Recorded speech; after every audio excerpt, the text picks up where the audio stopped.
olati munduki na mukongo. Oui, c'est délicia. Je suis parti. Peut-être je ne reviendrai pas. Je suis allé défendre la terre de mon père. Mais Délicia, si tu apprends que je suis mort, Dieu va te prendre en charge, tu vas grandir. Le jour où tu vas nous raisonner boyer, vous saurez ce que ressentent les militaires quand ils quittent leurs enfants pour aller se battre pour le pays. Yes. Le jour où tu vas il y a des papas. Moi, je suis ami avant de naître. Est-ce que nous mais comme nous ne réfléchissons pas comme ça, je suis en train de voir comment la Ningabana Nangaï, maintenant il s'est bango malobali na kei. Samuela, Eliel, mystère, si je ne reviens pas, tala batu ya université Nangaï, ba mon nanga nazo tele manabi. Restez avec l'université. Moi, je suis allé me battre pour la terre de mes ancêtres.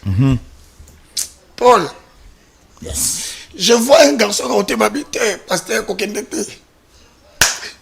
Pasteur Tikala Hotel. Il m'a dit, attends, pasteur Atikala. Mais non, nous sommes habillés en veste. Nous voyageons. Nous nous combattons.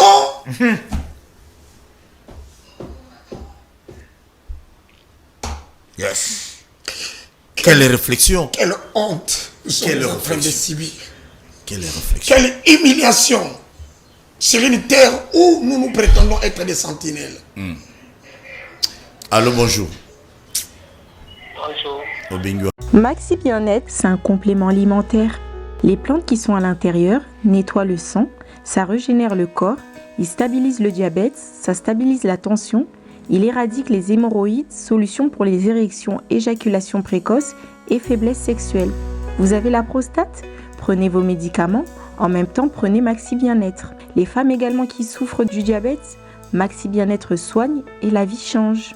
Tous ceux qui prennent Maxi Bien-être, regardez leur aspect, ils dégagent la jeunesse. Prenez une dosette, remuez avec un verre d'eau chaude et vous buvez, vous serez en bonne santé.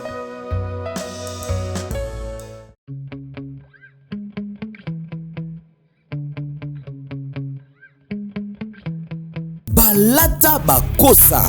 Enfin, Molatia Solo, aïe, Rose Couture, la haute couture au rendez-vous. Ponaba événement Nabino Nyonso, anniversaire, mariage, conférence, concert et autres. Luka Rose Couture, po olata kitoko. Batonga, bakosa, pour tout contact. Papa, maman, bana, pona biso nyonso tout. Babetela oli solote Luka Rose Couture po olata kitoko ba voitité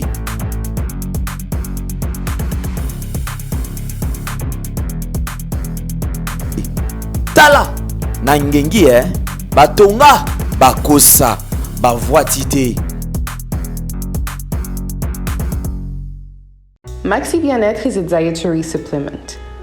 The plants which are inside regenerates the body, cleans diabetes and blood pressure. It removes hemorrhoids, solution for erection issues, early ejaculations and sexual weaknesses.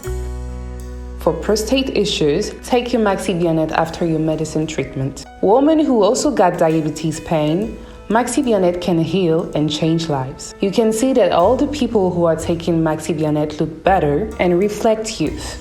Take a pod, mix it in a glass of warm water and drink. Then you will be healthy.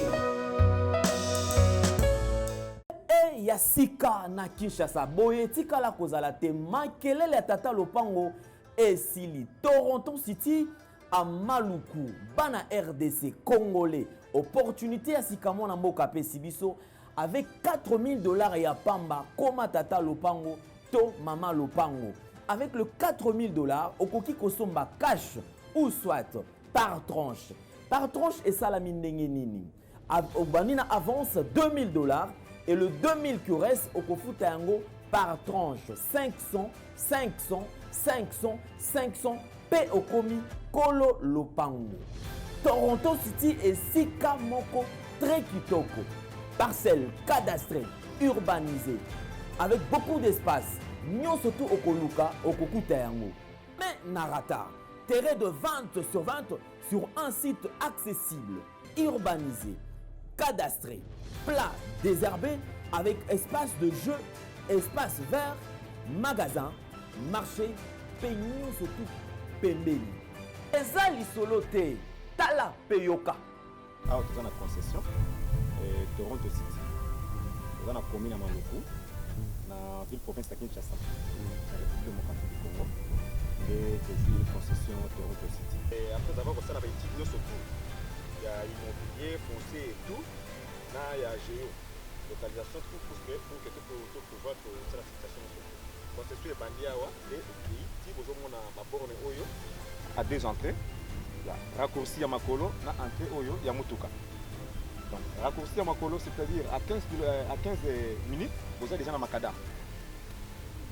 Oyo Moulaï, c'est juste pour dévier, pour que les ailes fiables, donc c'est un peu ça. Dans la situation, surtout, nous avons les avenues, les grandes avenues de 8 mètres et des directions plutôt de 8 mètres et les avenues de 7 mètres. Alors que la parcelle dans Zali, il y a 20 mètres sur 20 ou bien 400 mètres carrés.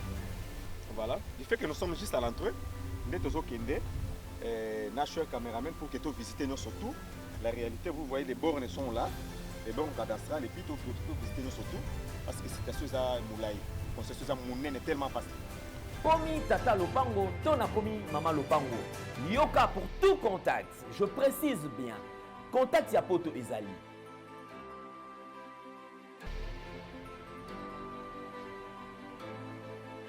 Ya Kinshasa Ezali.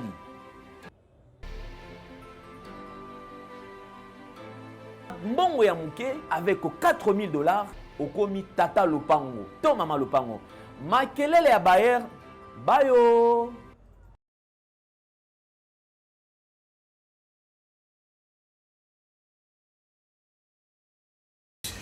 Mbote, bon dimanche, na biso nyonso, o nzambe apesi souffle de vie, que Dieu vous bénisse, que Dieu bénisse. Il y a des serviteurs de Dieu en visite na Kinshasa, l'homme de Dieu Pierre, révérend pasteur Pierre, Awuti na Mwanda, aye, bon, ayoka lisolo, alanda mate ya oyo mingi na YouTube, na chaîne na biso bakinoa balobi TV na YouTube, ayoki yango, bon, alobi non. Papa na ose la bino. Nzambe amono pasteur. C'est un homme de Dieu. Albina a besoin de la révélation. Ainsi dit l'Éternel. Je bénis tout le monde. Tout soit Paul Nazara qui absence Moulaï. Bon, une semaine je dirais Nazara qui na Gemena. Pour nous le bino toujours l'actualité. Koloka to le belaka Kinshasa to le sabino. Ba passi o ba ndiko na biso bana ba province. Mi kolo zali ko to qui dépend de ma province musus. To ça peut pas déplacement musus toujours pour vous servir. Je suis de retour. Tout soit Paul. Votre humble serviteur, Tozobeta Biloko. J'ai sali quand même l'équipe Abisso, Abisso John, article à l'intérim, à Betaki Biloko, John à Betty Biloko, Bato à Kanko Colonion sont d'accord, Bato Belé Basepeli. Boyebi maté à Otozali, continuez Kolobela, na Moussali Anzambe, Roger Baka, na Maman Abisso Esther Kawa. Depuis mon maman Botobano Lobela, la religion et ses conséquences dans la société de Tcheba, le combat spirituel. Tozo lobela yango pona kolakisa ko pekisa bato ba kende église té. Il y en a d'autres au baza déçus à plusieurs fois. Bato belé baza déçus, abattus. Na bizaleli ya basala nzambe mususu. La fois passée je crois Roger Bakaloba qui a été biso tozo pekisa bato ba kende église té pour balanda ka biso kana wa imsa télévision té. Na ERBPT, mais au moins bateau ba betama bakwana nzamba a utilisé biso pour te payer sarabino ainsi dit l'internet na banda kuna bino gratuitement sans mabonza sans koseme sans dîme sans aumône nzamba mona bino dimanche à lelo c'est sûr et certain et ça la maman moko a benginga depuis quelque part je crois na Boston si je me trompe pas attendez sur YouTube alobi témoignage ya Roger Baka. Et puis c'est une solution. Dans Roger Baka, quand il pleurait, Roger Baka Zolo Babi, babengani nga na ndako nga na mwana nga ya mwasi na balabala. Alléluia. Place a okendeza te. Mutu o adefisaka ye $5. Mutu moko to rondima te. Mama na lobite. Grâce na mate o wana. Nzembo ya mama Esther. Et memie un plus na vie chrétienne na ngai. Et pesi nga solution na ba problème de fois na zalaki nango. Voilà na tongo na lelo. Nazo senga na mutu moko zala disponible pour na yoka lelo banzambe. Yebsa Saint-Esprit a disposé mon thème na yo. Yebsa Saint-Esprit a longola ba pensée na yo. Oh non, lobi na la kinzala. Oh non, non. Et a longola ngonyo soit disponible pour écouter la parole de Dieu. Mukolo alelo to lobela na musala nzambe. La paix dans l'esprit. Le tout d'honneur. Otolobela qui ezaki les casques du salut. Lelo tozolobela L'épée. Non, l'épée plutôt mopanga. Ah, qui m'y a été même mopanga. Le panga de l'esprit. Donc, sois disponible mon cher ami. Sois disponible. Sois disponible. Je sais aujourd'hui mopanga na molimo et comme m'a un plus. Et ngiro bateki mopanga wana ndoki non nazo benga na komo ya mopanga bateya qui est pas Roger Baté. Sozana ko ndima te ko meko benga na démon salo ngite. Roger Baka Mwambi Wanzambi. Ah. Et Tabilok. L'apôtre du Seigneur. Non, oui, na. Autre mission de quoi t'es? Na Gemena. La Gemena Zotea. Non, oui, qui est battu la mission sur YouTube. C'est vrai. Oui. J'ai vu moi battu belé, bah bien, yo, yo Toyote. Yo motobeta rabilo on a Roger Baka. Ah, et comme il y a comme Sikoyo, et l'autre c'est sengo. Oya suka oyo. Ah, ça a touché les gens. Oya suka. L'éternel a touché. Casque du salut. Yaoundé, même vice-gouverneur que j'ai sali, Zéphira, j'étais suivi. Moi, Nangakuta Alexei, bon, j'ai suivi, mais Natikal Golanabino, à s'abonner et puis Malamo. Gloire à Dieu. Oui, donc, Zamoussala, toujours ça là. Des fois, à Kinshasa, Batebele, Bazota la Bisso, mais à la Batomso, dans la province, Bachebiso Ka déjà, Bazota la Bisso, il y a des gens qui nous encouragent, il y a des pasteurs qui nous menacent, qui disent tout ce qu'ils peuvent, mais nous au moins, on sert Dieu, toujours a toujours, ainsi dit l'Éternel. Bien-aimés dans le Seigneur, je vous salue au nom puissant de Jésus-Christ de Nazareth. Merci na Binonyoso Bozolanda Bisso sur YouTube, merci à vous tous qui aussi nous suivez sur Wemsa avec Paul Toussoua, mais aussi sur Évangéliste Roger Baka Télévision. TV. Comme le chargé de communiquer et de chorale, Azuma petit retard, il y a un embouteillage. Biso Tobandi culte avec ceux qui sont déjà à la maison. Très bien. Non, il y avait d'autres personnes à la maison, mais courant, Moboulou. Babi Kouré Zongi, Bamuso Basso, Pena Carabina, mais elle très bien qui Carabina Mati, mais Bazo Tchaka Pobayo Kabilo, dans le Seigneur. Paul Toussoua, la religion et ses conséquences dans la société. Tu définis ça qui religion comme étant l'ensemble des dogmes et de principes qui mettent en relation le divin par rapport aux humains ou le sacré par rapport aux humains. Alors, tu constates que dans la recherche, il y a des solutions, il y a des problèmes, il y a des problèmes. Bamoussous, bakutani na ba problème, baoluka na kati ya religion, Zambe ni na kopesa bango biyano. Zokanda zali. Mais ba remarquer que Nzambe wana zana nyonso. Pendant que Nzambe wana zana nyonso babo sambela ye, bango na sena moi bazoza na nyonso. Kokamo. C'est que ça la mutu moko. Azoboya bango, bazwa biloko nyonso o Nzambe bandimela azana ya na yango. Yango moni na Marc chapitre 3, na verset 26 à 27 na lobi. Si donc Satan se révolte contre lui-même, il est divisé et il ne peut subsister. Mais c'est ce qui fait de lui. Le verset 27. Personne ne peut entrer dans la maison d'un homme. Paul Yoka bien. Personne ne peut entrer dans la maison d'un homme fort et piller ses biens sans avoir auparavant lié cet homme fort. Alors il pillera sa maison. Marc chapitre 3, verset 26 à 27. Ok. Marc est le pangoyo, et le tiri à Bamatie. Donc, mutu moko te mutu moko te akoki kokota na ndako ya mutu abanda kopie ndako na ye soki mutu wana aza makasi ye nanu akangi ye te avant banda kopie ndako na ye. Paul landa bien beta biloko elingi oloba boye mutu moko takoya na ndako ya Paul tosuwa abandi kopie ndako ya Paul tosuwa sanke akanga Paul tosuwa basinga donc mundimi nyonso oyo aza na bitumba na vi na ye amoni vi na ye komi liye sante na ye komi liye moya bouger ezate libala na ye komi liye yes musala na ye ekomi liye nde na nsima mbongo fale bazwa na famille na bango ekomi liye nyonso liye eza na musali na nzambe moko te ya makasi oyo satan kokota na eglize na yo abandi koboma bandimi abandi kobotola bozwi ya bandimi abandi kobebisa vie ya bajeune na bajeune fille ava banda kobebisa bomengo na yo pasteur nzambe apesa yo il faut satan banda kokanga yo beta biloko olia to banda kokanisa ke eza tata mwasi eza noko oza na bandundu nanga batinela bango totinda moto bandoki ya famille bakweya mais awa baotangisa biso bokoma quand même mayele bana ya nzambe moyibi moko te akoki kokota na ndako ya mutu ya makasi.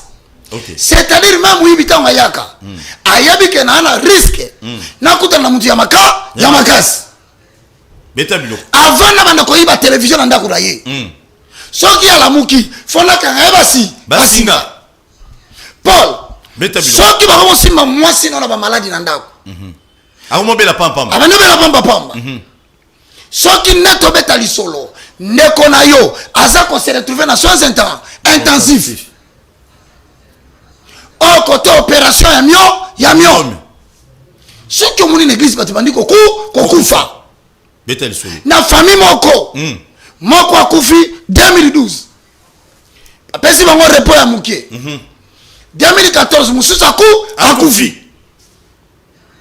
2015 turo batikeli bango inane mosusu akufi yebisa famille wana mutu ya makasi ya molimo nzambe atelemisa bakangie basinga beta biloko pour tosuwa beta biloko ozo comprendre que yes moyibi oyo babeta lisolo awa eza satana le diable qui attaque les hommes forts que Dieu a placés dans les familles. Ozo talanga lelo za la TV atuni mutuna ozo c'est la famille si la poyo la muka. Juste une question. C'est là qu'il y a une question. Ceux qui ont télémité, bozo mona teke batu na famille bakosi là et que na yo mon pokende. Awa bakoteli RDC. Balukia bitumbi na Ituri. Balukia RDC bitumba na Goma. Balukia RDC bitumba na Bukavu. Bakela kisa na Kisangani. Babandi ko pia bamboka wana. Bazo biloko bakene na yango. Motuna tunami. Bato makasi ya mboko bakenyi bango basingaliza banani. Kita biloko. Na kati ya wana bamusu balobi eza président. Na lobi na okosi. Bamusu balobi eza parlement. Na bakiseli ba congolais tozokosa. Awa balobi mutu makasi, c'est la personne qui manipule les armes spirituelles. Eta biloko. Pasteur, benga na ba démon, benga na pe ba Rwanda na mulimo. Oye na kati ya famille. Okuti famille moko bana basi kitoko babala kate. C'est que mutu on nzamba ba que je choisirai dans chaque famille 2 ou 3 personnes. On a banda ko utiliser pour na kopesa bino elonga. Libala ya famille on na yibi yango ke wapi? Yo za wapi? Tu expliquer yo ba pe offrande ya libération. Batu niyo na kati ya famille wana batu batanga Paul mais ba bonga te pona nini misala bazwa raté et ngolo baké bato basaba homme fort. Nous entendons par homme fort d'une nation, d'une famille, d'un quartier, les gens qui sont des chrétiens, qui ont reçu Jésus comme Seigneur et Sauveur, Yes. mais qui ont revêtu en eux les armes spirituelles, offensives et défensives, pour repousser le diable, misala na evanda te. Si on a tali mutumoko, le loyo, obandi kolela ke santé nezobela. Satan kono kobeli sa malaria lendi, ti fièvre typhoïde mardi, osu baso ezo silate. Mutu passe ezo silate. Kongo pasi ezo silate. Elinyo la kisa ke mutumoko na kati ya famille aza comme fort. Ya ngoma ni mwana mwasi moko boye, basala ki penina, nande kona moko ya mwasi babala ki mbali moko. Lokola sobota te, akeko bisa mobali na ye. Pona nino zo pesa nga mwana te. Ya no lié. Est-ce que ngai mutu na pesa kaba bana? Mwasi akolela mobali. Comme son homme fort. Mobali akolela nzambe. Comme nzambe na ende nzambe ya baka ya makasi. Pourquoi lelo tozo koka ko repousser ba rebelle na mboka te? Église za ya kokufa. La plateforme à l'église est clamée chaque jour. Beta biloko, je sais. Lorsque tu commis un point oyo, c'est que tu suis ton lobeli. La ceinture de la vérité, qui est la prédication de la parole authentique. 2.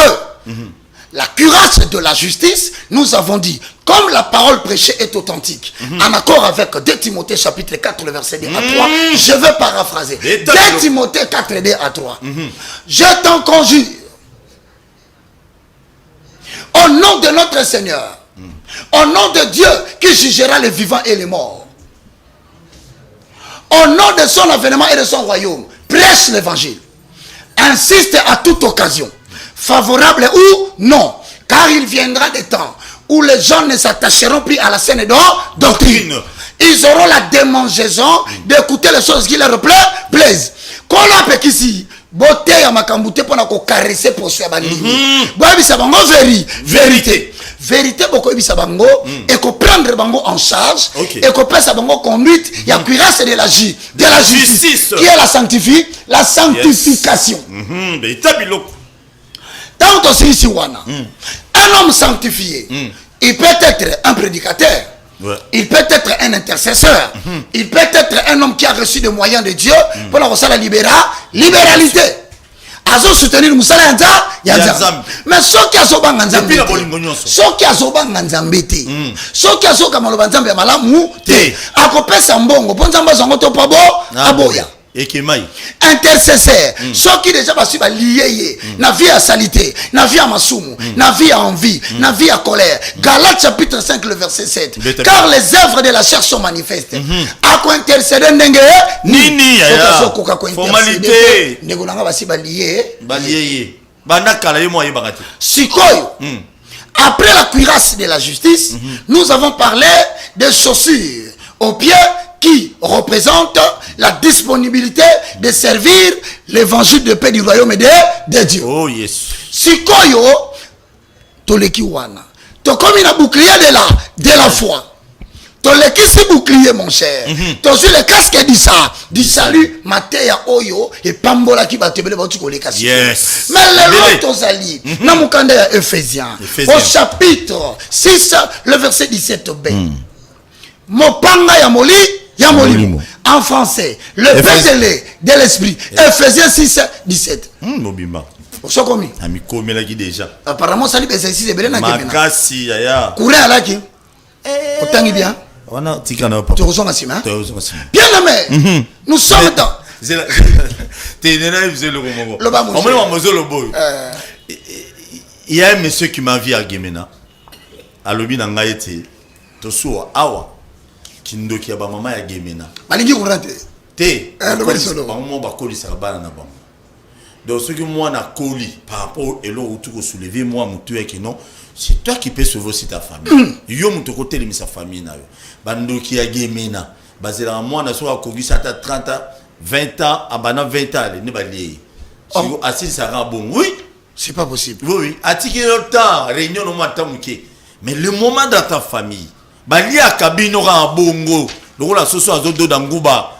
Adoda, mais donc on est yonenza masali grâce lelo. oyo kamate ya ozo bimalelo dans le sens où sauver bande kono ceux qui famille no ba décider que il faut balier rabino à partir de 20 ans 25 ans 30 ans balier moko wana to benga ngona français na monde spirituel le paix de l'esprit pour le combat corps à corps mutazoli ayo avani nonda ku moko alamba pe fufu bolia mutazoli ngali ayo alambela ko fufu mutu bazo utiliser pour battre le poison ayana repasser la ko bilamba alors na ka oyo batu nyonso bayebi ke baza na combat corps à corps batia na mutu na bango ils ont besoin de l'épée de l'esprit. Yes.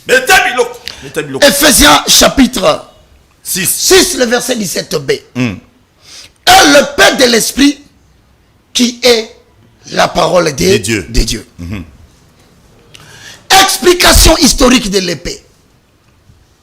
Le paix dont parle Paul ici, pas Paul Tosoua. Paul de la Bible.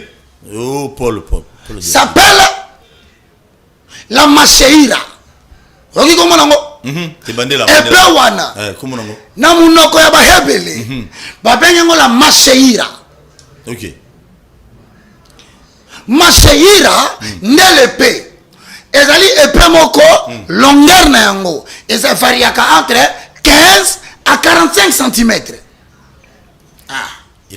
Eza épée ba fantassin.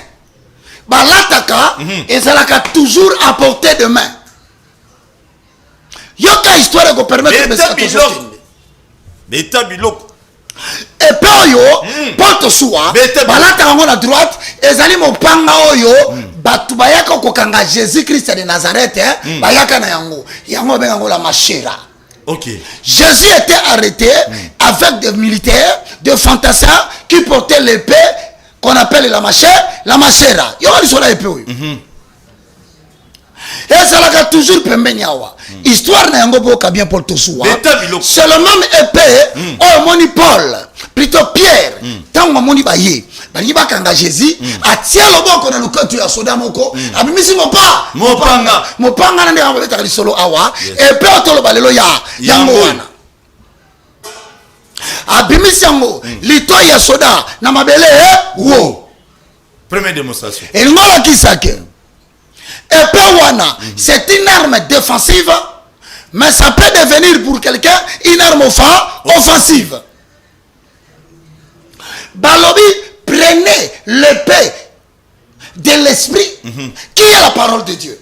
Autrement dit, en matière de combat, la parole de Dieu peut devenir l'épée pour lutter contre Satan. La parole de Dieu. Si tu as dit l'épée de l'esprit, tu as raisonné. Tant que l'épée de l'esprit, tu as solo ya nini? Tu solo ya nature. Il y a épée. Tu as solo ya origine ya épée. Et ça, le dit porte soua wandemba, porte soua wajila kasanga. Et nous avons dit que porte soua, oya uta na wajila kasanga. Beta bilo. Et nous avons dit épée babeta lisolo wa. Balobi épée ya chikapate, ya luebote, ya kemenate, ya mujimu maite. Ezali épée uti na monde ya molimo. Or épée uti na monde na molimo. Comme na la parole de Dieu. Beta biloko. Oh, kolozol kumu. Baloba mutu mo azolela na ndako. Pendant que yo ozoluka nzamba tika likolo aya na se abundela bitumbo sanango azoya bisayo na sina kita na sina fanda na sina kota pa na bino boluka nga likolo te longola bandimi bible eza lokola olongoli sanza na moyi ya lola bandimi babungi ete biloko. Alors, Paul Tosoua, membre de l'église du Christ à la maison, balobi, nabitumba bozala ngona satana, nabitumba bozala ngo partout, boya bakake, bozana arme moko, arme wana, origine na yango, et uti na molimo, sikoyo, lokolo uti na molimo, nature na yango, esape molimo. Mais ba pesi bino exemple, balobi, épée wana, kombo na yango, la parole de Dieu. Vraie parole de Dieu. Elingolo baboye porte soa. Na minute oyo, okoyoka na mukanda ya Matthieu. Oko remarquer que Jésus-Christ de Nazareth face à bitumba, asaki nango na Satan, lorsque Mati nango babondela, Satan bani ko utiliser l'épée de l'esprit. c'est dans Matthieu chapitre 4, le verset 7 à 10.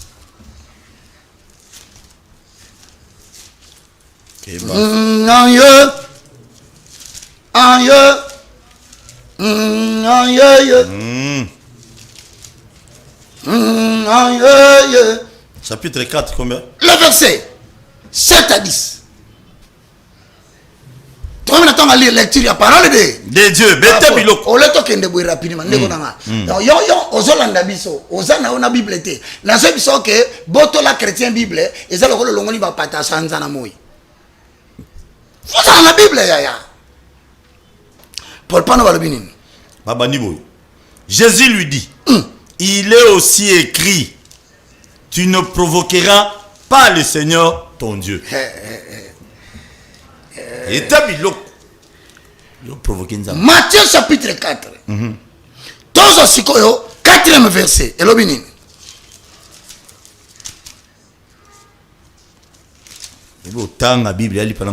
Jésus répondit.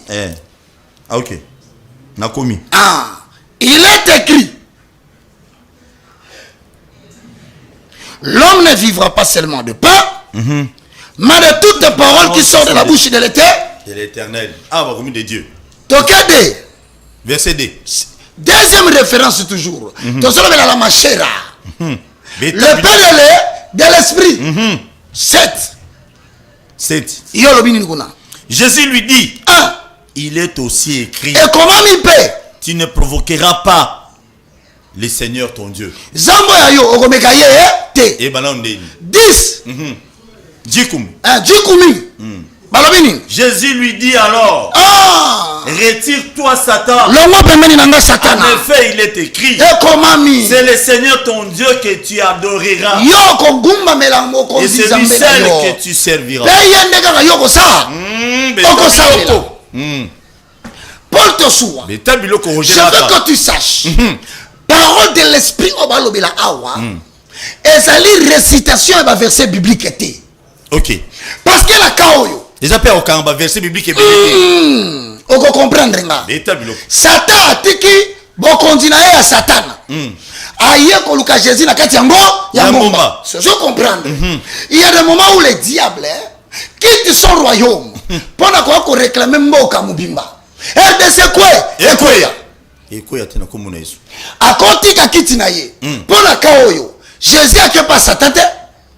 Jésus a mati nango nangomba. Mais Satan tiki bo kontina ye. Aya ko luka Jésus nango nangomba. Abandi bitumba fara. Ça là si on a maîtrise. Au moins sikoyo lo kolobi sikoyo. Ah balobi le paix de l'esprit qui est la parole de Dieu. Ici c'est quoi? C'est que le plus important dans la manipulation de l'épée, il y a des épées qu'on appelle la machera, au cas qu'on utilise pour se défendre. Mais quand la machera, au cas qu'on utilise pour barrer les coups, on a la film. Film d'action. Au moment où les Japonais, basalaka na épée na simbi yango boye. Yozo bongi sa flèche. Ya simbi atango boye. Au bête flèche pas, alors on a une épée. C'est ça qu'on comprend. À ce moment-là, on demande la précision dans la manipulation de l'épée. On ne demande pas seulement l'épée. Parce que flèche on a bêti. Ceux qui ont raté, Lise Panzani. Au tiré lise moro. Mokoloni nibeka yokokwe na miso yawe. Kitendo ya noir rekolongwa mokoloni niye. Lokola aveugle oya mona ki bato lokola banzete ya ye salelanga na mona malamu e ngana liaki na banguna na ngaye ngana melaki na bango e bango baba kelinga malajo oh yes yesu babu kelinga bobola e mbatelinga ne poiso e yes balingi pola kufa ya weyo akukate oya ya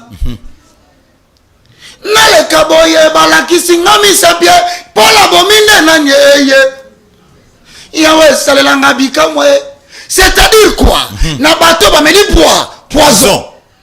Na bato baliaki na bango babalukeli bango beta biloko bato kabelaki biloko lelo bakomi banguna na yo permanent bato tindelaki bilamba na Kinshasa bangwana le bandi kofinga na poto sali eloko te beta biloko Paul na ebisio ataka liboso oh Satan azosalela Jésus abandi ko utiliser machera contre celui qui est la machera, c'est-à-dire azu parole abandi ko utiliser contre Jésus. Tala bitumba na Paul OK. Matthieu chapitre 4 toujours. Matthieu wana bengo na ngala bongo OK. 3 alobini Matthieu 4 3 Osana kuluka ma version musala nzambe musala nzambe yango to bengo manipulation rapide poso zo luka ngo déjà na page zo mona ngote bo so Satan ye na ba grimace na ye olingo se concentrer luka boya cho OK balobi boy. Le tentateur s'approcha et lui dit o comprendre sikoyo parole tote awa eza pona bunda na voisin te eza po bunda na individu kaka te eza ba arme to utiliser contre Satan ye moko. C'est-à-dire bako luko na mabe na famille bakanelio bakoselo makamu na église babambelo makamu na communauté bakoselo makamu na famille bari ya poso kweya o ko attaquer sous batu wana te luko toucher cause muto azotinda bango soki muto ala kwei bango be bakoi Ngolo mego okoya noki. Na moni réalisateur atomboli maboko. Yem to liboso okoya. Mutareja simba. Yes. Le tabilo. Tikali lo bananzambe traverser ma frontière. Yes. Ba onde et même la yo puissance mo simbo sikoyo. Ela kisayo que otanga mate po bunda na ba élève. Ba ke no benga maître na bango. Po bino bobu. Bobunda. Fara. Eh ya beta bilo. Obunda ngana ba élève. Yana batu na mokili. Ba salamate po bunda na ba individu. Il y a aussi des gens ba salamate po ki mambangu na bambwa. Il y a aussi des gens ba salamate po ba ki mambangu na bantilope. Vinaye ana machera la parole qu'il a reçue. Ya wanda pone la qualité ya bangu. Ya banguna. Yes. Bunda ngana ba élève lisute ya. Ba ya David. Bazo bunda na basodago ya Goliath. Mais David, qualité ya épin qu'on la pesaye. Et lequel y a mon gouna mabe, y a liboso sa lion. La qualité des ennemis qui te combattent, leur rang, leur niveau correspond peut-être à la grandeur de l'épée que Dieu t'a donnée. Quand on a coupé son marteau,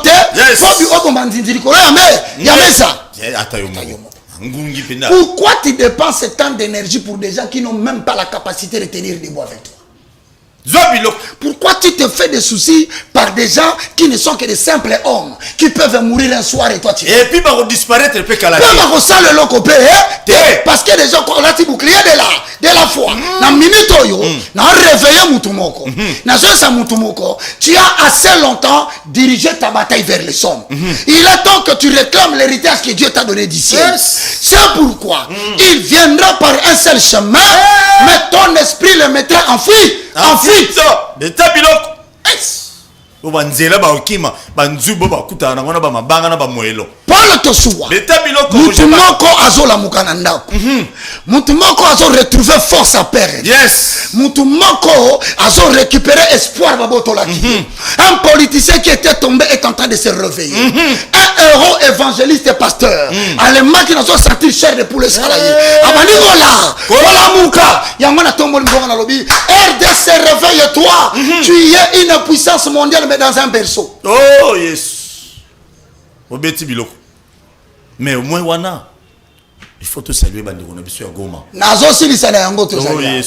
Si osala mutuna moko tuna ngai. Beta biloko. Abitumbeza na este. Et peu de l'esprit en moke ke wapi. Tolo ngona ba politicien na mambo. Beta biloko. C'est la koko. Beta biloko. Paul Tosuwa. Beta biloko. Docteur de l'évangile. Ministre de Gemena. Gemena. Kuna kurea. Wali aba tuna 20 ans. Kuna wali aba c'est le programme. Bien aimé dans le Seigneur. Beta biloko. Citoyen du royaume de mon Dieu, on va nanda kosolanda, l'église de Christ à la mer. À la maison. Ezokola. Awa Paul. Mutaye komeka Jésus, comme on a yesa Satan. Impoli, abanga paye soutien. Alobina munduki aliboso. Soki ozali mwana yanzambe yoka loba ke mabango eko mapa. C'est-à-dire Ce que nous disons ici maintenant, ce n'est pas la parole de l'Éternel en général. Nous sommes en train de parler de la parole qui correspond à la situation qui t'arrive, qui exige de toi la précision des Écritures. Yes.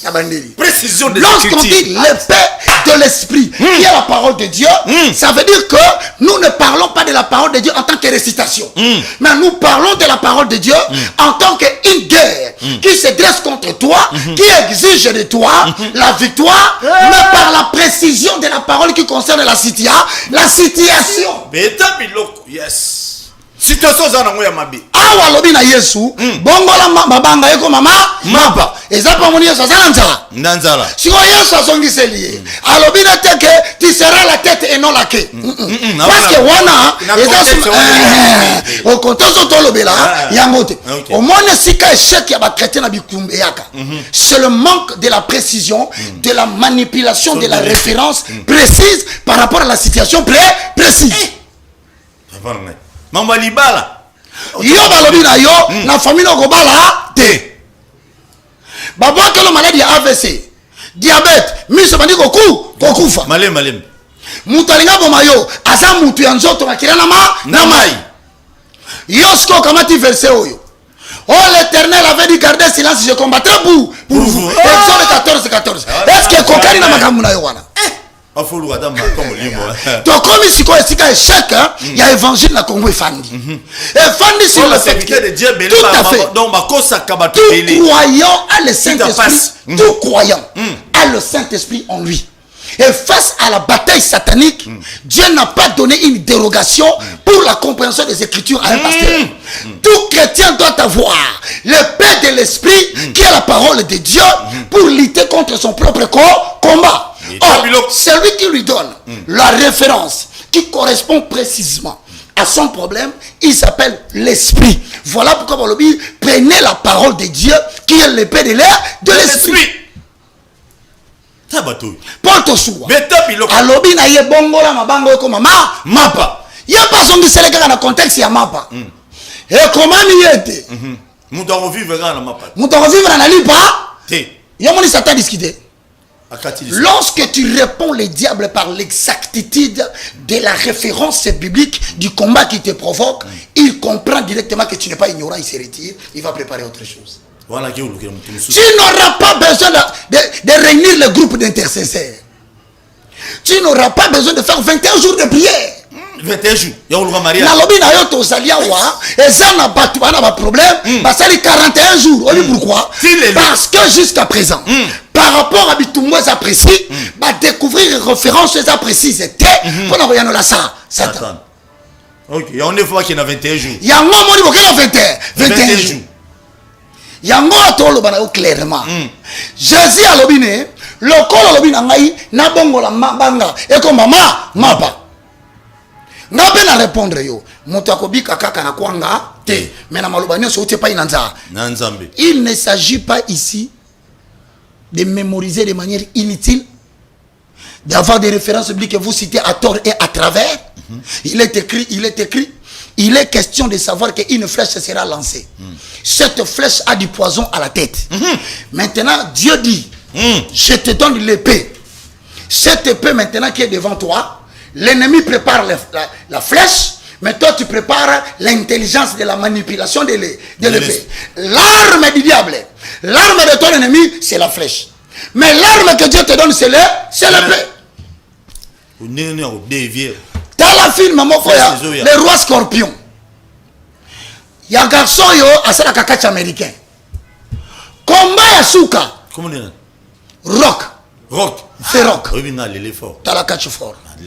Ngana lingaka catch tellement na tala kango umona hermoko soki na silisi na mokonde toujours na kimisa ki mutu moka zo kutumbulanga na lupango aya koti azo tumbulanga na lupango aibiki na za pasteur metabilo ko na lupango bano sala ba grimace mon cher bani ko sala ba menace mbala moko na bino mutu ofuna kimisa na nini pona lukele armo ekokani na ye leta au solana libanda na moni déjà que akokota lukele arme na lukele arme précis John Sina Rwanda Uganda Burundi na ko tuzele bango arme mais nazala ba proposition ya arme papa mutakoti azosa makelele ngasiko nazala simandako mbala moko nayebisi bango boyebisa ye aya na sima na zao. Voilà, il y a des positions. Rien Paul. Aux prises mon boy. Paul. Beta biloko. Na lali likolo ya libaya. Oh. Na zuli bende na ngana memaka. Na vimbi sitolo. Voilà, il monte en zo ya boy. Na zuli bende na tiango awa na kingo. Yes. Na obetango fermé la kangi maboko boy. Boy. Mais Ariel lekika koti mutazako compter mama lobi 620. 620. 623. 620. Il y a dans 600 à l'objet. Église de Christ à la main. À la maison. Beta biloko. Ah, parce que nous sommes pas la recette dans le Seigneur. Ah oui. Beta biloko yaya. 620. 623. 625. 627. T'as combien 650 autres bandaki ndeka kana ade. Place ya bandela kiwana. Ezala kide. Eza mensonge, eza stratégie yako. Ya combat. Vol kim c'est ennemi. L'état na longo lango boye na kitisi na tie. Na tine mon frère. Pourquoi quoi qu'on mekanga il makasi boye. Yokae. A changé, il m'a changé. Pasteur. On me m'a biloko yo. Na bisi e bordi. Là. Yobi mema. Mema ta 20. Pasteur. Nakufa. Yo komi na basisa. Non, on va 20 ndenge nini. Après combien on vient kasina au moni ba petit na yo hein. Ba petit na bi OK. Ah so na bi il est écrit akoyo kanga te. Il faut la même voilà ma stratégie de combat. Yango na so bisa OK. Devant bitumba suka, des rocs on a pas explication pour na bébé film on a le roi scorpion. A tellement or mutoso bunda na des rocs. Aza mutumo kaza na femme moko magicienne, akota loboko na kata ba case, ba bimisa ba nyoka so kaite.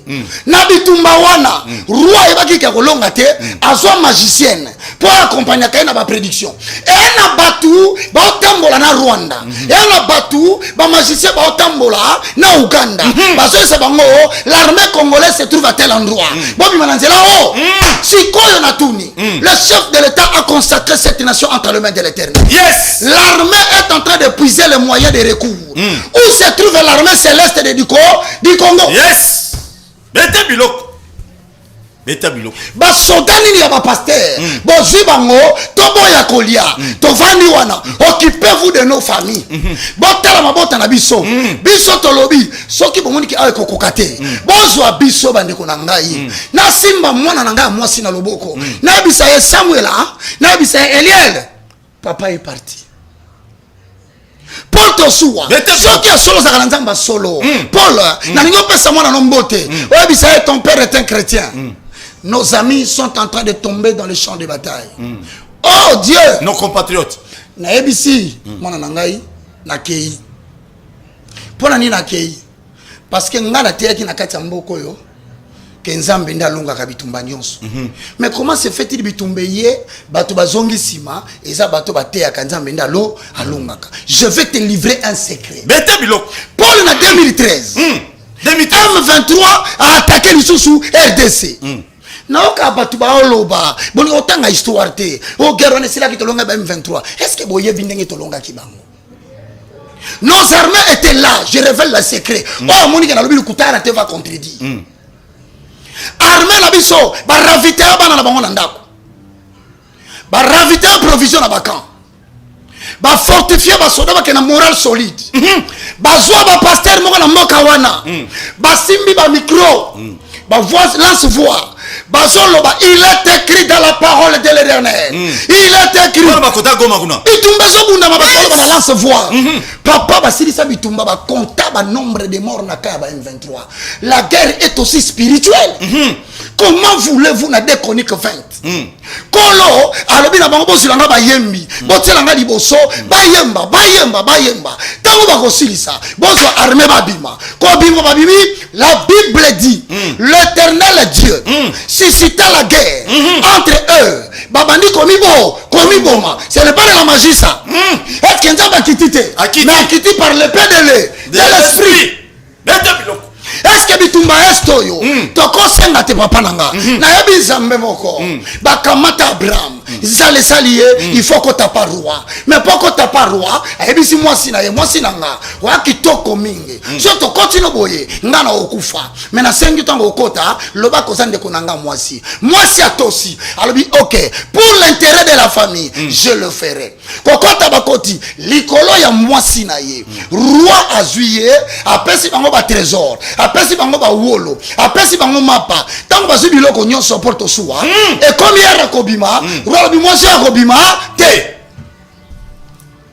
Abraham leva la main, il dit Eliezer de Damas, bon mengo nanga no seza mwasi nanga, bon mengo nanga no seza mwasi oyo, zamba la kakinga ko pambola biso, yabisa nzambe wa salikolo, na kolongwa awa te, soki mwasi nanga sara bimi te. Tale lo konzamba sali, likolo ya liloba wana. Lenni na pourquoi? Roi alinga simba, mwasi Abraham, ayoki pota ya libumu bandie de manière instantanée. Rwandais wa bangwata et botier na nzoto a que toilette constipation incroyable. Ba Ougandais diarrhée wa bango a souffrir na minute wana ezaki roi mutazo souffrir na constipation te et kiti ezu vizir premier ministre na bango ti ba lobi et simana sentinelle ya suka ba bela butu moko bango nyonso lobi asimbi mwasi wana te lobi ala ma esila bango nzoto deuxième jour alinga simba lisusu mwasi oyo ba to utiliser la machera mwasi ba utiliser l'épée de la parole et comment mi qu'on déplacer la borne de ton voisin. Et l'objet qu'on la borne nos ancêtres va établir. Tous allons quitter en 1955. Et vous allez qui conférence tous allons quitter. Mais vous pensez biso qui vous n'abisso. Les loyaux, vous sangani biso souté. Bon ni bon ton abisso si l'abisso to joie qui. Oh Éternel, Dieu de nos ancêtres, nous te demandons descends dans le champ de bataille, livre et donne la victoire au peuple congolais. La machera ya mwa badi ya ba wewa bino ba wewa kizeka utuma mitu kwa batu kika tala bozo exemple ba wewa ya Goma mardi alinyasi balisu mwasi ya batu nani kaka roi deuxième fois mega magie diarrhée ya mibali bango nyonso babeli diarrhée si nous utilisons bien cette parole Jésus répondrait correctement c'est pas le moment kuna batu baso bunda bali ba retirer mabe nabeli bali bazo mabo babela kongwezo ezonga kivozo ezonga iturizo ezonga donc batu bazo bu babunda mwasi ya mboka oyo komona ye église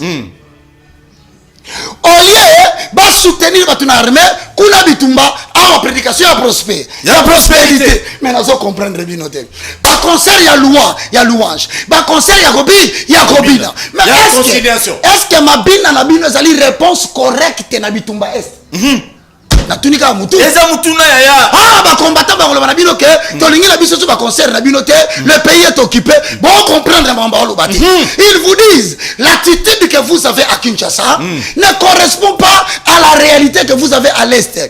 Si vous êtes des chantres, si vous êtes des prédicateurs, mais utilisez la puissance de votre Dieu pour arrêter la guerre à l'est. Yes luko chite ya batu babenga bongo bazo bilo asuka. Je vais vous dire ceci. La Bible dit dans Romains 10, 17. Romains 10. Romains à côté Gombe. Romains, vous avez après Jean. So l'on a Jean, Romains à Zawana. Romains 10. Romains 10, 17. Dieu ben anda kozwaka. Na moi temps autour. Boko makapena ndako. Ezate boze totanga la rabido. Yo pe zo tang. To rotanga français nga mabebu. Bon ba version Bible liké belé. 10 combien? Romains 10 et 17. Si vous avez bien. Balobi prenez le pain de l'esprit qui est la parole de Dieu. Mais la tentation au Paul. Avant la koba, tangela ma combien on a interprété. Ainsi la foi vient de ce qu'on attend. Naboye, kondima uta na nini?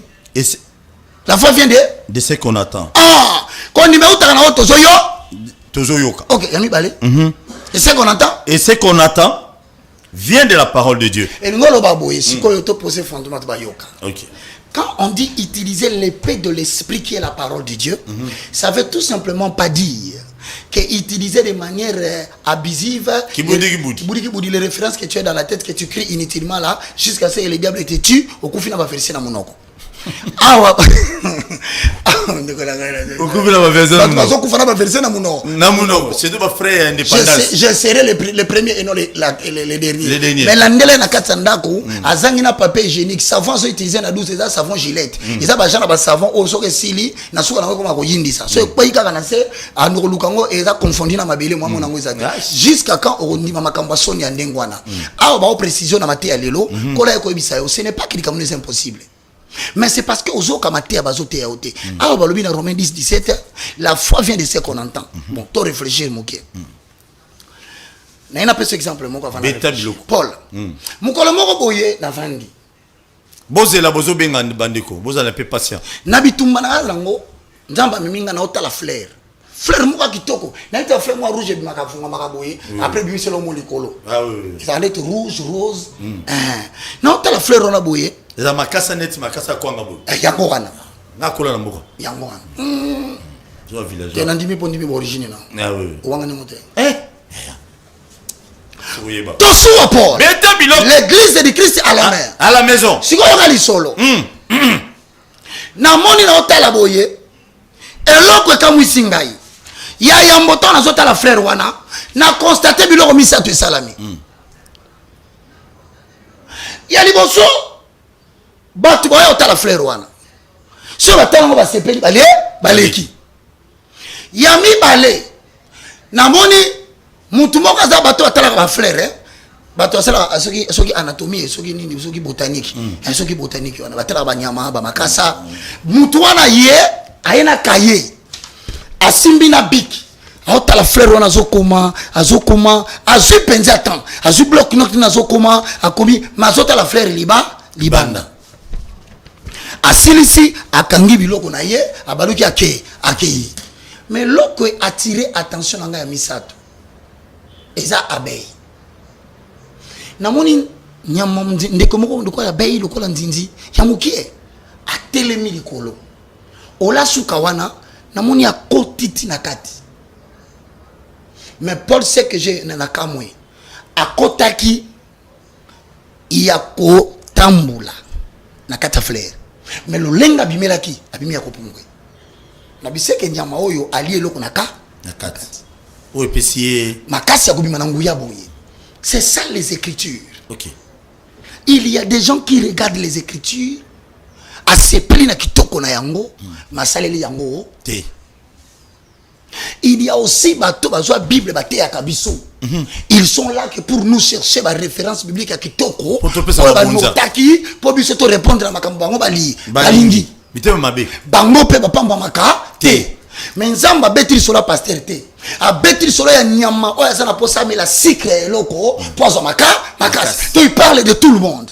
Dans ce cas ici balobi très clairement la foi ne vient pas de ce que l'on lit na bandeli balobi te que parce que ba okasane na okosa maka il faut zongana Romains 10-17 balobi la foi vient de ce qu'on attend balobi boyambi makasi ya kondimela e utaka tena oyo ozotanga balobi e utaka na oyo c'est-à-dire quoi troisième chose babakisi ce qu'on entend vient de la parole de Dieu. Or la parole de Dieu c'est justement le Père de l'esprit au watotanga na Ephésiens 6:17b.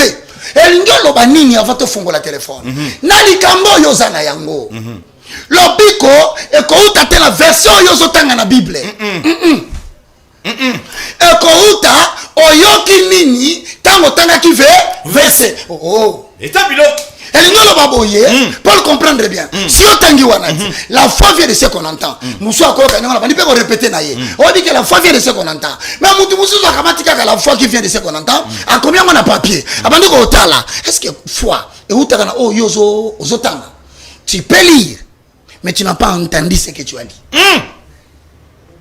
est-ce qu'on comprend ndam c'est-à-dire est-ce que je dois comprendre balobi ni nakadi. C'est-à-dire, de ce qu'on lit, vient ce qu'on a entendu.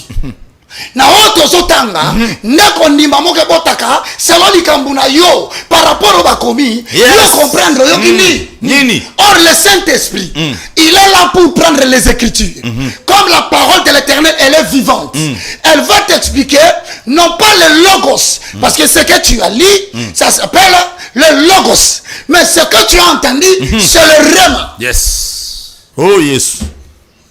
Na bandeli tango zotanga makomi yo o retenir nini Bible lobby au cas où babwake lo maladi miseku ekufi au cas où zoto na yo parti moko komi paralysé par l'accident vasculaire cérébral bayebisi yo pe bien oloti pe bien oloti ke bazuyo na butu batandi yo bato yo yebi bien que bitumbeza na bango te o détecter que o moni batu balinga yo okufa siko tango lamukaki o utiliser arme nini avec quelle précision mbala liboso babetaki des rocs aux flèches nzamba épargnaki na kata film wana ngana ningaka mingi cinéma pote yakanga abongisi epé mais a raté et betier a pumbota ki bambana na se lokola comprena que loko wana te azongeli entraînement ya manipulation ya epé reprend l'apprentissage de la parole de Dieu bandela ya reprend l'apprentissage de déceler le référence quant à leur problème précis et pour le faire tu as besoin d'une personne qui a la crishido amenonga na mutu mbeki ya maistra na mutu na ye porte suwa beta biloko na silisi na lobelo boye beta biloko na kaoyo baolo baboye le pain de l'esprit c'est la parole de Dieu siko toke na baka pratique kao na ebisio siko mutu bani baboma yemi misu akomi kolata ba unité zo matakaka place azo kenda zo ye oko kufa misu nyonso ya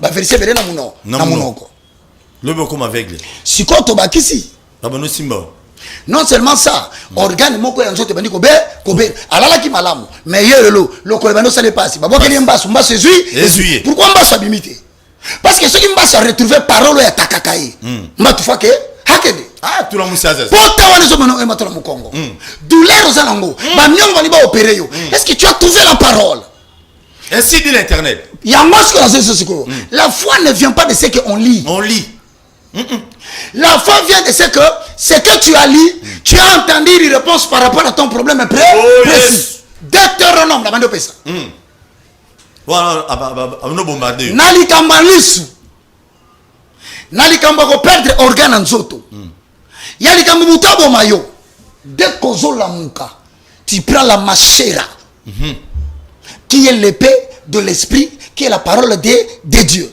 ça la siko différence entre eloko tangi ça c'est le logos ce que tu as entendu c'est le rema c'est-à-dire une révélation particulière qui s'adresse correctement na kanayo yango tango tanga ka verset oyoka ni c'est ça ce qu'on appelle l'interprétation spirituelle des Écritures.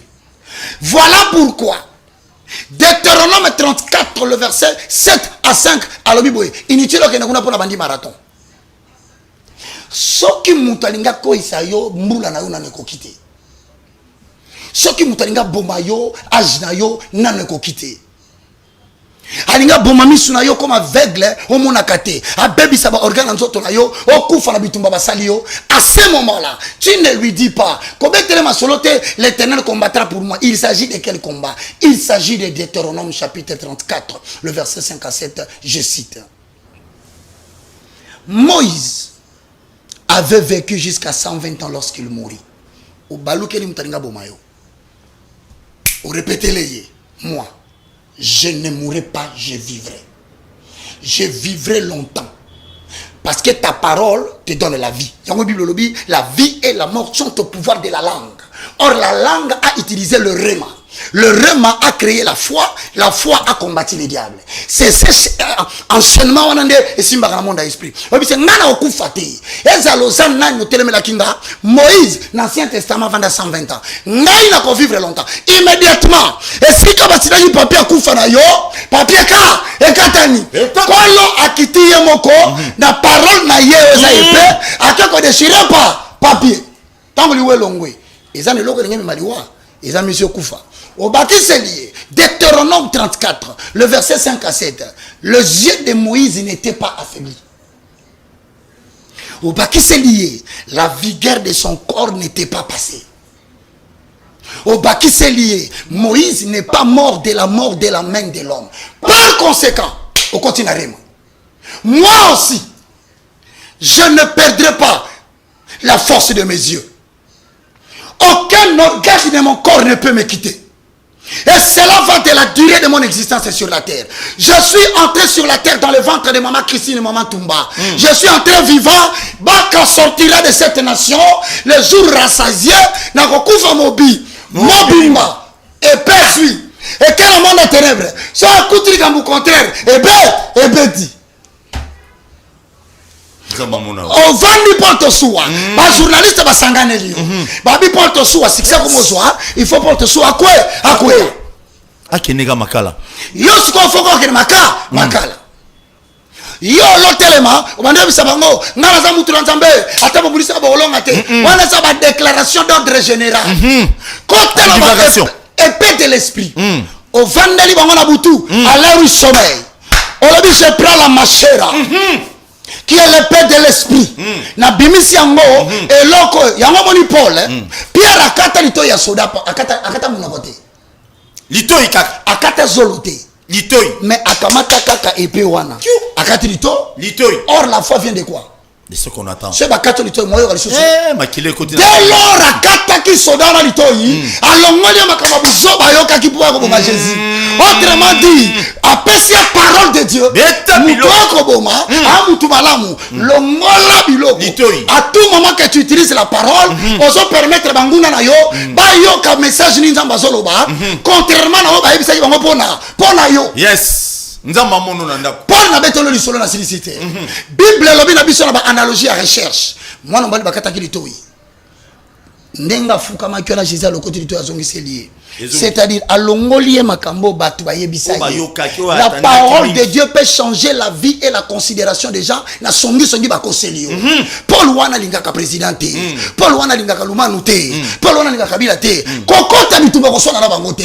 Longola bango lito il parle le paix de la part. De la parole. Là tisa bango lito il mususu parle le paix de la part. De la parole. Qui est la parole de Dieu qui ne parle le logos, mais qui est le rema. Si on va combattre Paul, écoutez Paul. Dans le monde du journalisme, ingratitude, hypocrisie, t'as le logo sala, kenandako. Fanda koliate. Kamata référence au nom Pesayo. Ésaïe 54, le verset 14. Au lobby, Seigneur, tu avais dit. Ça, c'est ce qui est écrit. Tu seras affermi par la justice divine. Okolendi sangai na koyate na justice na yo yabatute. Au Bible c'est ko remani no yoki. Qu'est-ce que tu as entendu de cette référence? Par là tu as entendu ne ba journaliste ba sangeli nga batila nga posa bomanga na sengi yo olendi sangai na yoki na kata version yo ke olendi sakabatu na makasi na yo ya justice likolo. Lendi sanga obakisi ya mibale. Banni la crainte et la frayeur, car elle ne s'approchera pas de toi. Ou bandem c'est ce qu'on zambe. Liloba na yo na logos et lobi boye. Mais na rema nga na yo ki boye. Na likamo na zala ngolo loba ndiko ba kobanga. Na mani ko senga ba soda ba protéger nga. Ndako na nga ba garde baya. Parce que kobanga bandio mata. Mais yendo ebisa kingai. Na longola kobanga. Na longola crainte pour ma bo bazokanisa et ko koma pembeni na ngai te. Je déclare au nom de Jésus. Eli mona moli monanga tika kobanga tia elike na pa na nkolo na sengi yo le ndo to vandi awa nde na porte ko bangelo elongwa le paix de l'esprit la kisi okomona ndenge ni zo salate mais e ko changer ba sentiment en zoto na yo. Au bakisi na Ésaïe 54 le verset 15 à 17. Si l'on forme contre toi des complots, la foi ne vient pas de ce que l'on lit. On lit. Je lis. qu'on va former contre moi de complot. Mais qu'est-ce que j'ai entendu? Ce que j'ai entendu, c'est mon rema. Qui peut ne pas être l'interprétation que toi tu auras. Versets à mort. Mais interprétation rema na mutu, c'est on dit comme les habits fait. Très différent. Alors, yango wana sikoyo, complot na ezanini. Oluki bato basangane liyo. Otangi bakombo na mona kata verset wana. Olobi nkolo so basa complot, oloki bakokwe. Baokoya, baopanzana. C'est ça ce que je suis venu enseigner aujourd'hui. Très bien. C'est que le chèque de certaines personnes, c'est tout simplement parce qu'ils sont indifférents à l'amour de la parole. Yes. Et le système tel qu'établi dans les églises, nous avons fait perdre aux chrétiens l'amour de la parole de Dieu. Nous n'avons pas donné du temps à l'enseignement. Nous avons donné plus du temps à la louange, à l'adoration. C'est pas mauvais. Tu peux glorifier Dieu, je ne suis pas contre. Mais quel est l'état de la personne qui glorifie un Dieu glorieux?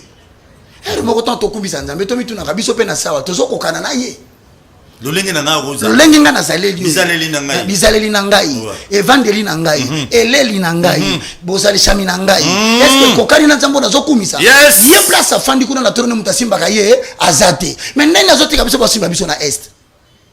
Je te répète. Très bien. Je dis et je regarde. Paul. Thomas.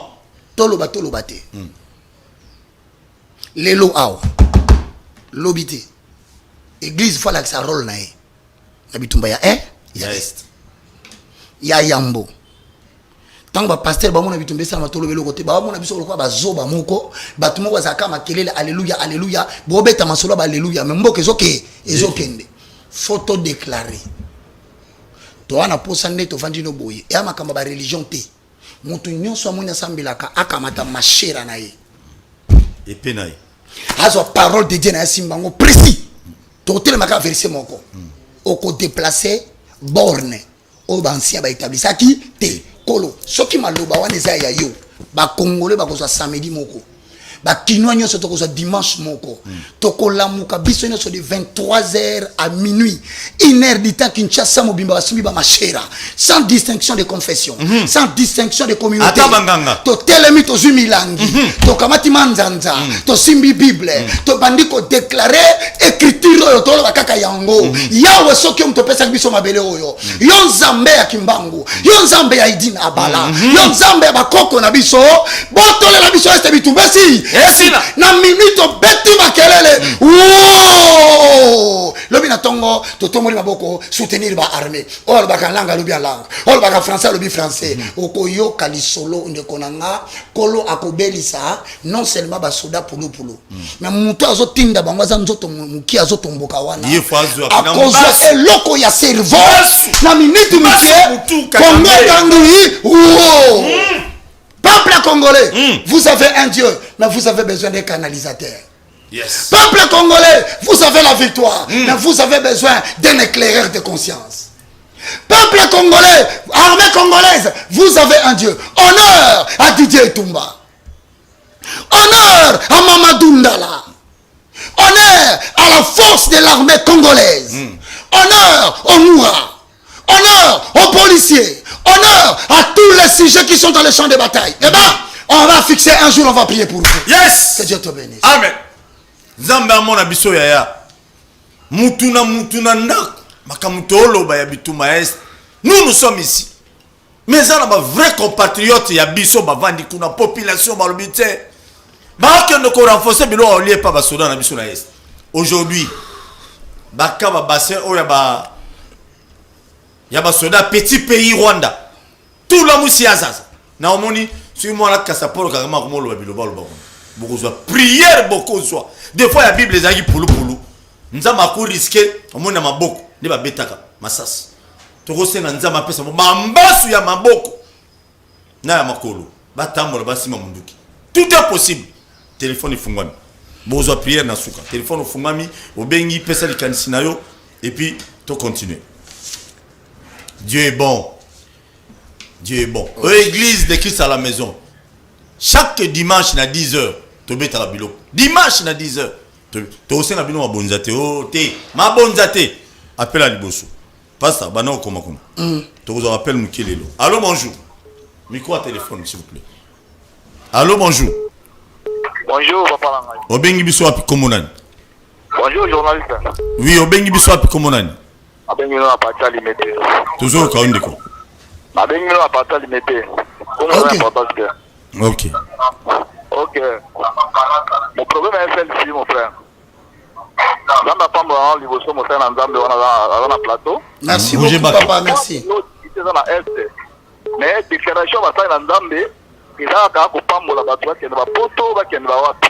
Parce qu'ils sont dans la Est.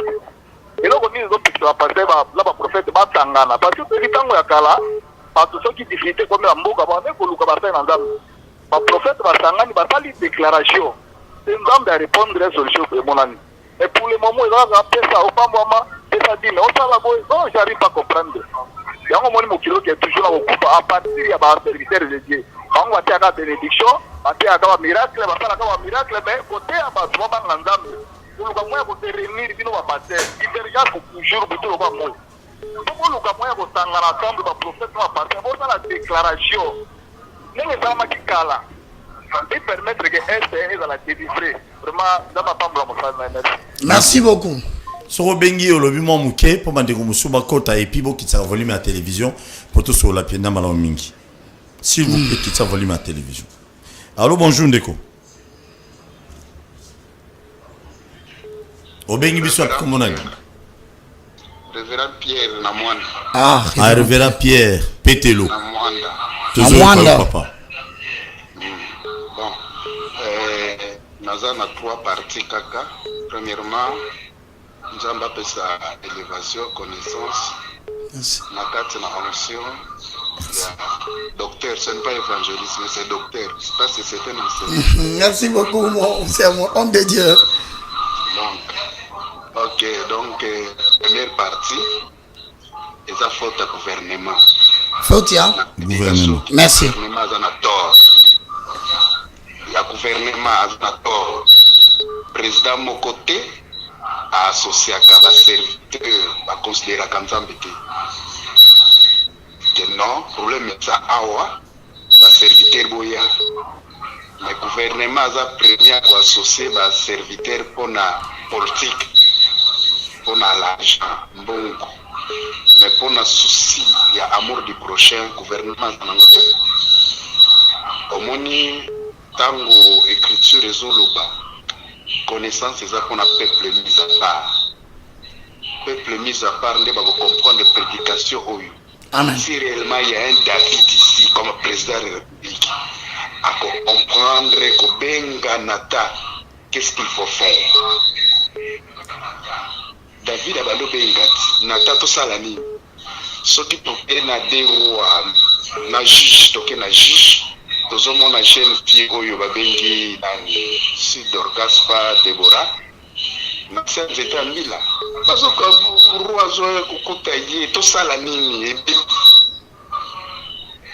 mais premièrement l'état congolais a considéré comme serviteur.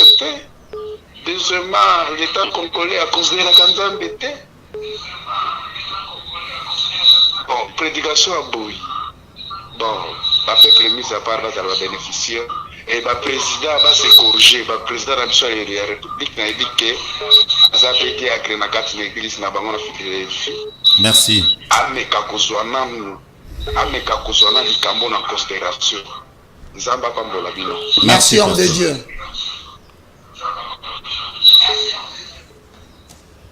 Ah. Allô, bonjour. Bonjour, Nzambe apambola frère Baka. Nayambi yango na kombo na Yesu. Merci. Nayambi yango. Ngai naza na makanisi mpona makambo oyo ya frère Baka. Obengi wapi na komona ni frère? Obengi wapi? Nabengi na commune ya Matala frère Nelva Lokuli. Merci. Kulito, beta biloko. Naza na likanisi frère Baka koki koyebi kosenga gouvernement soki kosenga mikanda tosangisa bambongo topesi gouvernement biso moko bana nzambe tobimi libanda toprie mpona Sayaka marebo shende baba. bango eza na makila so tolandi bango mboka ebeba frère Baka kuna bango nini kosenga po Oui, il est parti. Et d'ailleurs, on mis Makamoto Indosala au milieu de la stade municipal de Massina, entre autres, les Camboya armée congolaise, mais FRDC n'a besoin de côté on a 4 pour qu'on prie ensemble dans le stade municipal de Massina. Je crois d'ici là, toujours le canon, moi, ma coquille, Paul. Baka. Paul, la voix m'appelle. Oui, mon coloro tellement. Tali mwana na oyo zaka na yo na mukena no wa qualité. Delicia Tosua. Delicia Tosua. Olati munduki na mukongo. Oui, ça Delicia.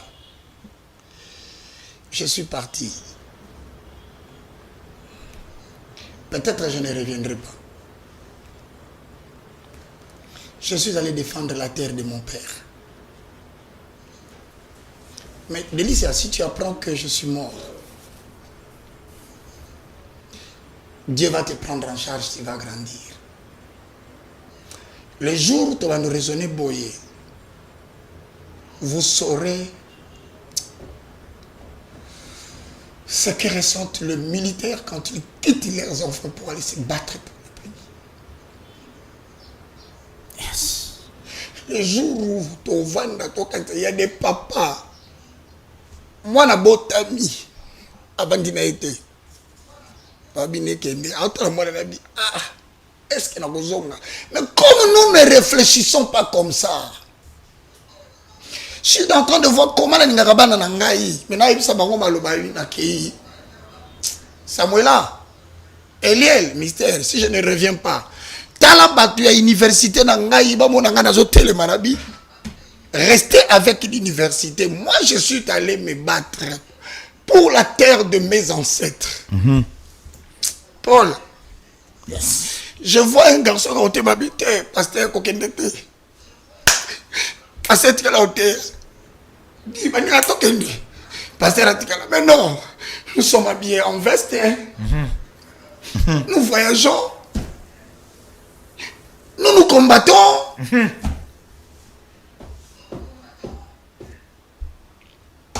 Yes. Quelle réflexion. Quelle honte. Nous sommes en train de subir. Quelle réflexion. Quelle humiliation. Sur une terre où nous nous prétendons être des sentinelles. Allô, bonjour. Bonjour. Obengi wapi komuna ndeko. Obengi wapi komuna.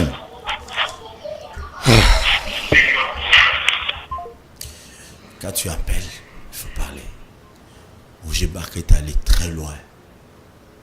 Très loin. Très loin. Wow. Allô, bonjour. Bonjour. Où est les émissions? Obengi biso wapi komuna ni papa.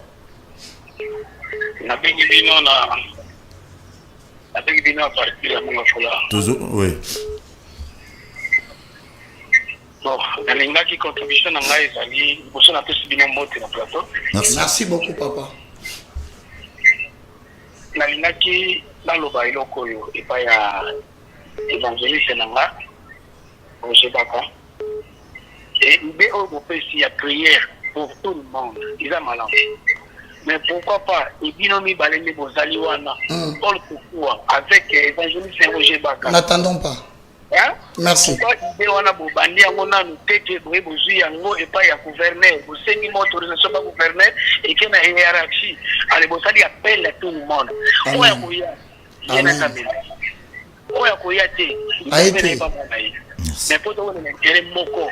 Il y a des gens qui sont basés dans est-ce que bazo souffrir. Maintenant qu'on a eu attends on peut la semé qui n'a eu. Ne quoi moi si n'a eu. C'est qu'ils souffrir. Je ne passe pas aux arnaques. Paul, allons avec la force que l'on a. Donc il y a une contribution dans les arnaques. Merci beaucoup. Merci beaucoup. Vous savez, les candidates ces aliments là me contacter les politiciens. Boumona. De toutes les façons, Paul, de toutes les façons, tu as contacté Pébamoté. Tu as fixé date, tu as 2 jours dans 2 semaines, tu as dit de telle heure à telle heure prière, déclarant caca. Tu as posé à Péba son caca à bisoter. Pour moi, on peut dire que tu as Ça te ka bango ne ba bimisa na projeté. Et puis likanisi oyo ya koyamba batu Paul. Tika na lobeloko oyo. Okomona tamusu mukonzi ya batu, azala posa yamba batu. Ideza malamu. Mais kaka ba pasteur baza wana. Toko finga tisekedi to fingi to silisi alors que za na batu azo aka téléphone obi kamata kombo ya mutu boye. Tia yango. Lobi na tongo président yambie. Kamata kombo. Est-ce que nous on a besoin d'argent? Il y a des gens qui bloquent les décideurs de ces pays. Comme ça est propriété privée na bango. Attendez toi là-bas, ba aussi li ka place bazar. To permettre y aller katé. To consulter pété. To zebele na bato ba obenga. To ko organiser. Et puis Simba. Allô, bonjour. Oui, allô. Obengi bisop komonan. Bonjour papa, comment évangéliste Daniel na bengi na commune Machina. Merci oui, Daniel. Vraiment na pesibino mbotemi na vraiment très touché na message ndengeza konika. Ndeko nanga ya koyoka makambo esa makana est pour peut-être basi komate. Moi je suis ingénieur na komana est na banda na pays et j'étais empoisonné même na Mati. Et na bima loko les agents étrangers. Nazana ba image mususu malgré ordinateur nanga et bebaka pour la commune ndenge bazonyo kwa. Et moi je suis derrière vous pour la soutenir vision. Merci. Vraiment nzamba pambola bino. Naza mayani sezo kita.